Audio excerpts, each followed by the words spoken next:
Hello students, नमस्कार। Last class के अंदर मैंने बात की थी आप लोगों से इसके सिलेबस के बारे में कि रीड का सिलेबस क्या है और मैं क्या सब्जेक्ट आप लोगों को पढ़ाने वाली हूँ।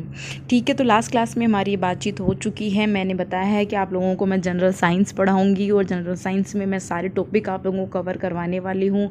एक बहुत ही इंपॉर्टेंट है साइंस के पेपर को बहुत अच्छे से पढ़ना, क्योंकि ये 30 मार्क्स स्कोर करवाता है पूरे के पूरे, जो कि बहुत ही आसानी से हम उनको ले सकते हैं अगर हम ढंग से पढ़ते हैं तो।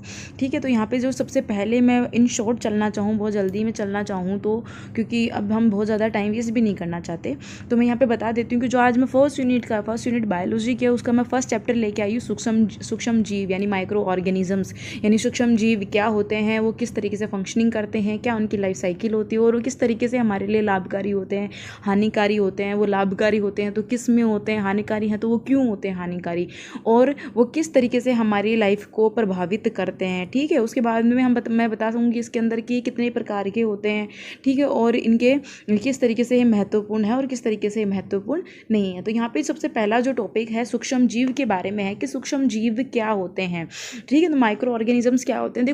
देखो बच्चों, क्या होता है कि हमारी जो डेली लाइफ होती है उसमें हम लाखों करोड़ों सूक्ष्म जीवों से, माइक्रो ऑर्गेनिज्म से सामना करते हैं, क्योंकि जहाँ पर भी आजकल अगर अपन ये हथेली भी देखेंगे तो हमें मिलियंस ऑफ बैक्टीरियाज मिलेंगे, क्योंकि वो बैक्टीरियाज होते हैं इस तरीके के हैं, वो एक होता है और वो लाखों में बन जाते हैं। उनमें गुणन करने की प्रवृत्ति होती है, एक से बहुत सारे जीव बनने की प्रवृत्ति होती है, इनको टाइम नहीं लगता है। तो इस तरीके से माइक्रो ऑर्गेनिजम्स का जो नंबर होता है वो बहुत ज़्यादा होता है। ठीक है, तो अपने ऐसा नहीं होता कि माइक्रो ऑर्गेनिज्म किसी स्पेसिफिक जगह पे मिलेंगे। उन मैथ्स वाले बच्चों के लिए, उन्हीं के लिए मैं थोड़ा सा डेप्थ में जा रही हूँ। साइंस वाले बच्चों को बेसिक चीज़ें पता है, थोड़ी बहुत होती हैं, तो मैथ वाले बच्चों को बताना चाहती हूँ स्पेशली कि जो ये होते हैं माइक्रो ऑर्गेनिजम्स, ऐसा नहीं होता है कि कोई पर्टिकुलर जगह पे ही तुमको मिलेंगे, ऐसा नहीं होता है। ये हमारे डेली लाइफ में, हमारे ऊपर, हमारे कपड़ों पे, हमारे हाथों पे, हमारे पाँव पे बैक्टीरिया स्पेशली कहीं पे भी मिल जाएंगे। ठीक है, चलो अदर जो माइक्रो ऑर्गेनिजम्स हैं उनको हम चलो स्पेसिफिकली डिवाइड कर लेंगे, बट जो बैक्टीरियाज हैं वो आपको आपके हाथों पे बैक्टीरियाज मिल जाएंगे, आपके फ़ोन पे बैक्टीरियाज मिल जाएंगे,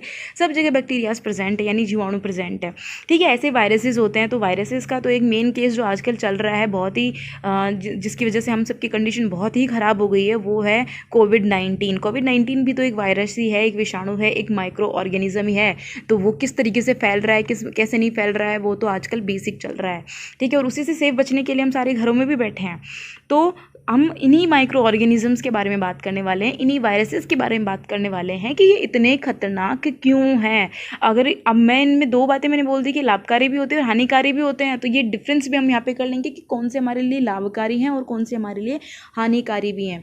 ठीक है, तो यहाँ पे मैं बात कर रही हूँ। अब सबसे पहले माइक्रो ऑर्गेनिजम्स की डेफिनेशन देख लेते हैं। अभी माइक्रो ऑर्गेनिजम्स इतने छोटे होते हैं, अरे भाई अपनी देखो, अपनी हथेली के ऊपर क्या है, बैक्टीरियाज है। अब अपने को दिखते हैं कि अपनी हथेली अपने को साफ ही दिख रही है, बट वहाँ पे मिलियंस ऑफ बैक्टीरियाज प्रेजेंट है। तो इसका मतलब क्या हो गया कि वो साइज में इतने ज़्यादा छोटे होते हैं कि हम उनको अपनी नेकेड आई से, मतलब बिना किसी इक्विपमेंट को यूज़ करें, हम उनको देख ही नहीं सकते हैं। वो इतने ज़्यादा छोटे होते हैं, इतने स्मॉल साइज़ के वो होते हैं। तो अब देखो, माइक्रो ऑर्गेनिज्म यानी माइक्रो यानी बहुत ही छोटे, और ऑर्गेनिज्म यानी जितने भी ये जीव जंतु होते हैं, या फिर जंतु लगा सकते हैं, ऑर्गेनिजम्स लगा सकते हैं। तो माइक्रो यानी मतलब बहुत छोटे, तो इनके नाम में लिखा हुआ है सूक्ष्म यानी बहुत छोटा जीव। ठीक है, तो माइक्रो ऑर्गेनिजम्स का ही मतलब हो गया कि बहुत ही छोटे जीव जिनको हम अपनी नेकेड आई से नहीं देख सकते, हम उनको क्या बोलते हैं, माइक्रो ऑर्गेनिजम्स बोल सकते हैं। तो यहाँ पर मैं डेफिनेशन लेके चल रही हूँ इसकी कि माइक्रो ऑर्गेनिजम्स क्या होते हैं।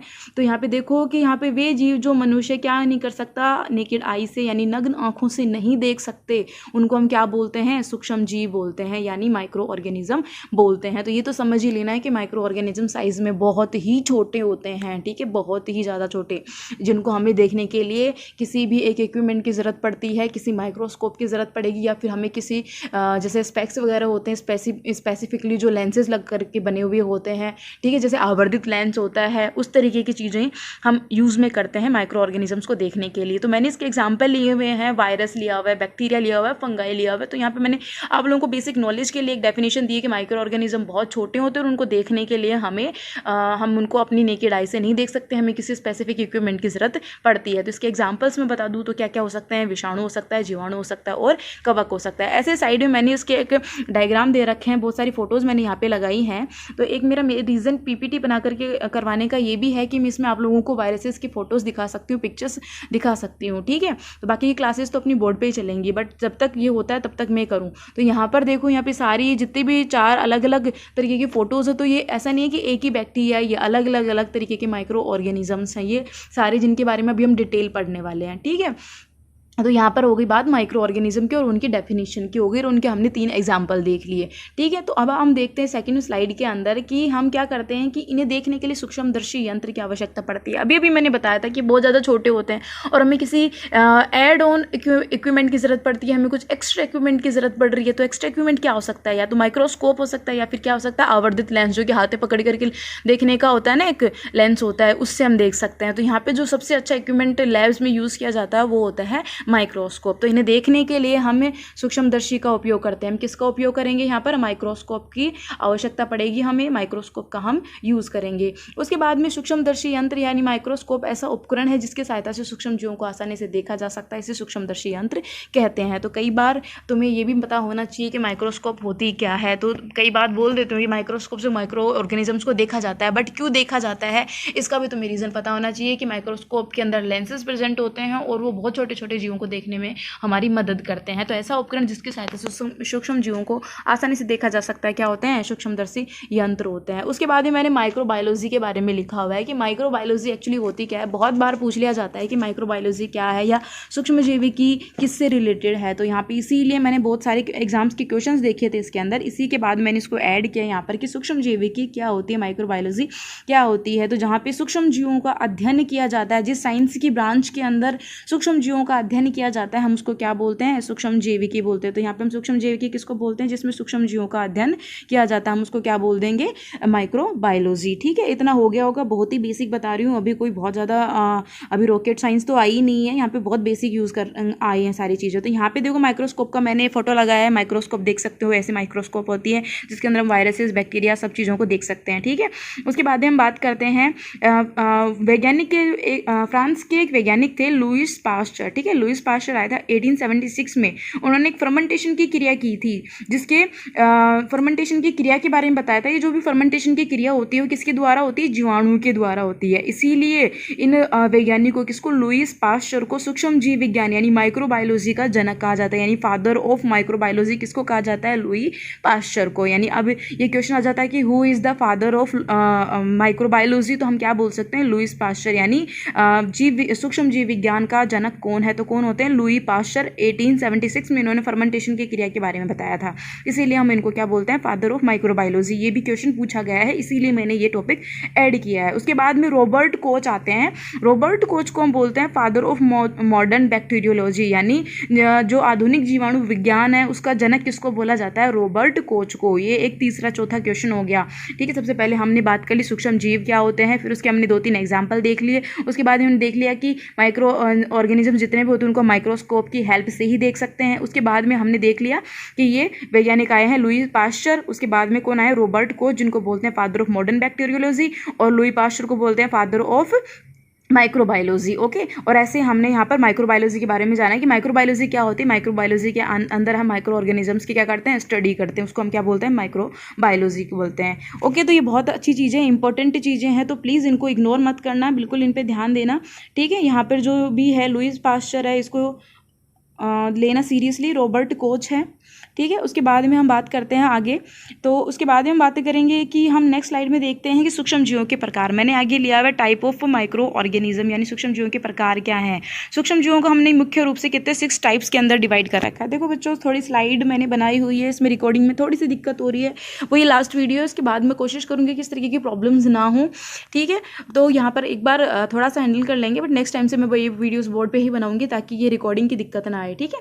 तो सूक्ष्म जीवों के मुख्य रूप से 6 प्रकार होते हैं। सूक्ष्म जीव वैसे तो बहुत सारे प्रकार के होते हैं, देखो सूक्ष्म जीवों के बहुत सारे टाइप्स होते हैं, बट जो मेन रूप से हम मानते हैं उनको 6 प्रकार से मानते हैं। और जो तुम्हारे सिलेबस में मेन रूप से दे रखे हो वो 3-4 प्रकार के दे रखे हैं, बट सबके बारे में जानकारी होना ज़रूरी होता है, क्योंकि वो जो बाकी के बचे हुए हैं वो बाकी के से 3-4 हैं उनसे रिलेटेड ही हैं, इसलिए उनके बारे में अलग से जानना बेटर रहेगा हमारे लिए, वो एक हमारा सही मेथडोलॉजी निकल जाएगा। तो यहाँ पर हम देखते हैं कि सूक्ष्म जीवों के मैंने 6 प्रकार लिए हैं अलग अलग, और 6 प्रकार के अंदर मैंने क्या क्या लिया है। सबसे पहले जो मैं बता रही हूँ वो बता रही हूँ बैक्टीरिया यानी जीवाणु के बारे में बता रही हूँ।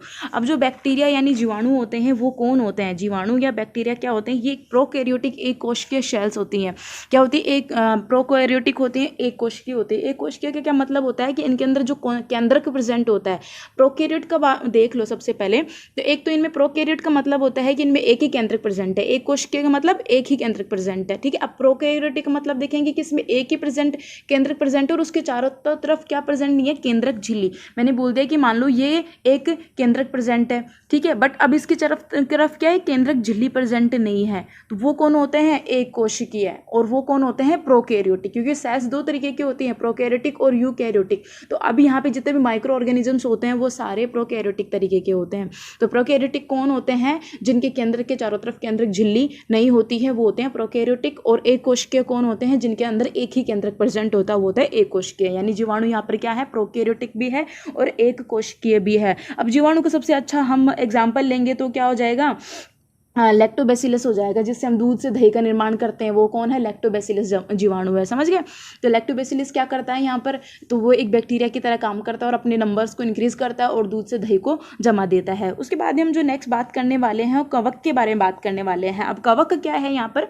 देखो यहाँ पर ये कवक क्या है? ये भी सेम इसी की तरह क्या होता है? एक कोशिकीय होता है। ये क्या होता है? एक कोशिकीय होता है। और क्या होता है?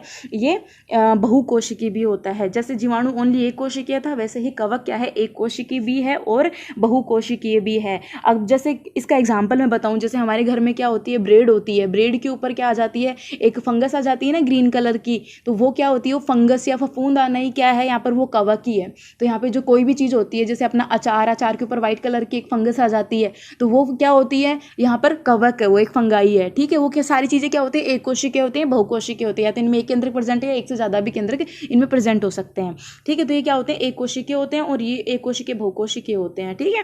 तो यहाँ पे एग्जांपल मैंने इसका बताया है, उसका बता दिया। एक तो बता दिया मशरूम हो सकता है, जैसे ब्रेड के ऊपर फंगस आना है ना, अचार के ऊपर आना, तो इसका अच्छा एग्जांपल है कवक का, वो है मशरूम, ठीक है। उसके बाद में हम बात करते हैं प्रोटोजोआ। प्रोटोजोआस क्या होते हैं? प्रोटोजोआ होते हैं एक कोशिकीय जीव होते हैं ये भी, और इनके जो एग्जांपल्स मैं बता दूं, ये भी सेम एक कोशिकीय जीव हैं और इनके एग्जांपल हो जाएगा अमीबा। अमीबा सुना हुआ होगा, अमीबा क्या होता है, ठीक है। अमीबा, तो अमीबा का देखो इस तरीके से एक स्ट्रक्चर लिए हुए होता है अमीबा एक इस तरीके से स्ट्रक्चर लिए हुए होता है। वो जिधर से उसको बढ़ाओगे उधर से वो बढ़ जाता है और उसमें एक ऐसे होता है, एक कोशिकीय होता है, इसमें एक ही केंद्रक होता है, एक ही तो इस तरीके से स्ट्रक्चर लिए हुए होता है। ये किसका एग्जांपल है? प्रोटोजोआ का। और ये कौन हो गया? अमीबा। और एक होता है पैरामीशियम, जो कि अपनी जो चप्पल आती है उसकी शेप का बना हुआ होता है, चप्पल की शेप का होता है, उसको हम बोलते हैं पैरामीशियम। तो दो होते हैं, अमीबा और पैरामीशियम। इनके बारे में हम डिटेल बात करने वाले हैं, नेक्स्ट एक एक को लेकर के पढ़ेंगे, इनके सारे एग्जाम्पल्स के बारे में बात करेंगे, उनके डायग्राम के बारे में भी बात करेंगे। अभी मैं एक बेसिक नॉलेज दे रही हूँ कि आगे आगे ये किस टाइप के होते हैं, किस तरीके के होते हैं, ठीक है।